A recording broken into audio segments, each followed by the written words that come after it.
तुमचं बाळ जुलाबामुळे अचानक अशक्त झालंय, सतत रडतंय किंवा चिडचिड करतंय का? ही गोष्ट साधी वाटली तरी लहान मुलांमध्ये जुलाबामुळे शरीरातील पाणी खूप वेगाने कमी होऊ शकतं आणि ही परिस्थिती धोकादायक ठरू शकते. नमस्कार, मी डॉक्टर जागृती निकम. आज आपण जाणून घेणार आहोत बाळाला जुलाब झाल्यास नेमकं काय खायला द्यावं आणि कोणती काळजी घ्यावी. सर्वात पहिली आणि महत्त्वाची गोष्ट म्हणजे जर बाळ 6 महिन्याच्या खाली असेल आणि ते आईचे दूध पित असेल तर स्तनपान अजिबात बंद करू नका.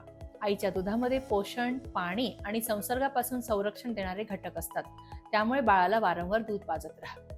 दुसरी महत्त्वाची गोष्ट म्हणजे ORS. जुलाब झाल्यानंतर बाळाला वयानुसार ORS चे पाणी द्या. यामुळे शरीरातून गेलेले पाणी आणि क्षार पुन्हा भरून निघण्यास मदत होते.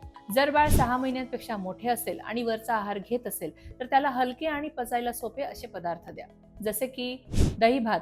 यामध्ये प्रोबायोटिक्स असतात जे आतड्यांचे आरोग्य सुधारण्यास मदत करतात. मऊ खिचडी. मुगाची डाळ आणि तांदळाची खिचडी शरीराला ऊर्जा देते आणि ती पचायला हलकी असते. पिकलेले केळे. शरीराला पोटॅशियम मिळते आणि कमजोरी कमी होण्यास मदत होते. तसेच जुलाबातील पाणी पण कमी होते.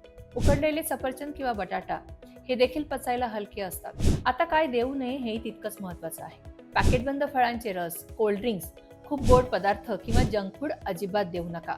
यामुळे जुलाब आणखी वाढू शकतात. लक्षात ठेवा, जर बाळाने 6 ते 8 तास लघवी केली नाही, खूप सुस्त वाटत असेल, बाळाचे डोळे खोल गेलेले दिसत असतील किंवा शौचामध्ये रक्त दिसत असेल तर त्वरित पिडियाट्रिशियनचा सल्ला घ्यावा. लक्षात ठेवा, जुलाबामध्ये फक्त अन्न नाही तर योग्य हायड्रेशन सर्वात महत्त्वाचं असतं. अशीच उपयुक्त माहिती मिळवण्यासाठी आमच्या पेजला फॉलो करा आणि YouTube चॅनलला सबस्क्राईब करा. धन्यवाद.